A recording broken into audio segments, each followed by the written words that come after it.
মামি আজ আসি, আবার একদিন আসবো, এসব বলে আমি আমার মামার মেয়েকে নিয়ে আমার বাড়ি ফিরতে যাব। এমন সময় মামি পিছু ডেকে বললেন, তোর দাদাকে পাঠাচ্ছি, দাঁড়া। না গো মামি, লাগবে না, বললাম আমি, কিন্তু ওটাই হলো আমার কাল। আমি আর বোন হেঁটে হেঁটে যাচ্ছি আমার বাড়ি। বেশি দূর নয়, কিন্তু কিভাবে পথটা বেড়েই চলেছে বুঝতে পারছি না। আমার বোন আমার থেকেও বুদ্ধিমতী, সেও কিছু বুঝতে পারছে না। কি হবে এবার? মনে মনে বললাম, জানি না আর কোনো উপায় আছে কিনা। ওই দেখ দিদি, সিংহ দুয়ারের মতো কিছু একটা দেখা যাচ্ছে। সামনের দিকে আঙুল তাক করে বলছে। কি বলছিস, সিংহ দুয়ার? তাও আবার এখানে? কই দেখি। বলে ওর আঙ্গুল অনুসরণ করে দেখতে দেখি সত্যি একটা সিংহ দুয়ার, কিন্তু এখানে কি করে এলো?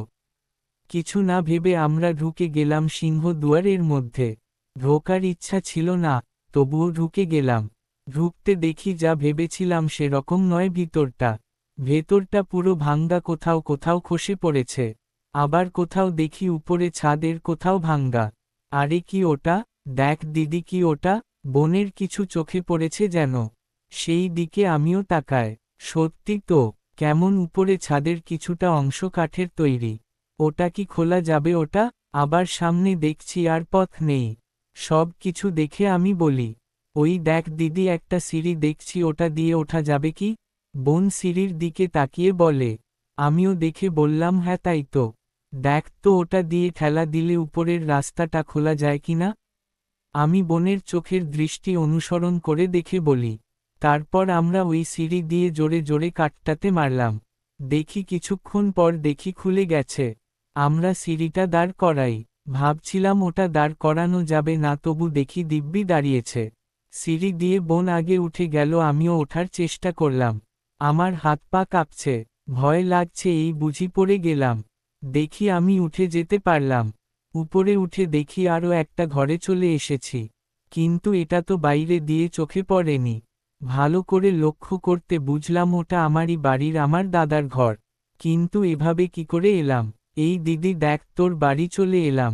ভালো করে দেখে বুঝতে পারে বোন। তবু আমার মনের খটকা গেল না। হঠাৎ আমরা শুনতে পাই খুব জোরে দরজা বন্ধ হওয়ার শব্দ। পেছনে ঘুরে তাকায়, দেখি দরজা বন্ধ হয়ে গেছে। আমরা দৌড়ে যাই দরজার কাছে। দেখি আর সেটা খুলছে না। আমরা জানলার কাছে যাই। আমি জানলা দিয়ে খুব জোরে জোরে চেঁচিয়ে পাশের বাড়ির লোককে ডাকছি দরজা খুলে আমাদের মুক্তি দিতে। কিন্তু কোনো লাভ হলো না।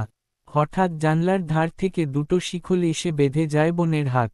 আমার হাতেও বাঁধতে আসছে, কিন্তু তার আগেই আমি সরে যাই।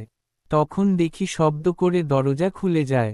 আমি দৌড়ে এই ঘর থেকে ও ঘরে যাই, কোথাও হাত দিচ্ছি না, ভয়ে যদি আমিও বন্দি হয়ে যায়। এমন সময় মার গলা শুনি। কিন্তু কোথায় মা, আমি তো দেখতে পাচ্ছি না। মনে হচ্ছে আমাকে সজোরে কেউ ঠেলছে। তারপর আমার চোখ খুলে যায়। বুঝতে পারি ওটা দুঃস্বপ্ন। তবু সেই ভয় এখনো কাটছে না আমার। সমাপ্ত।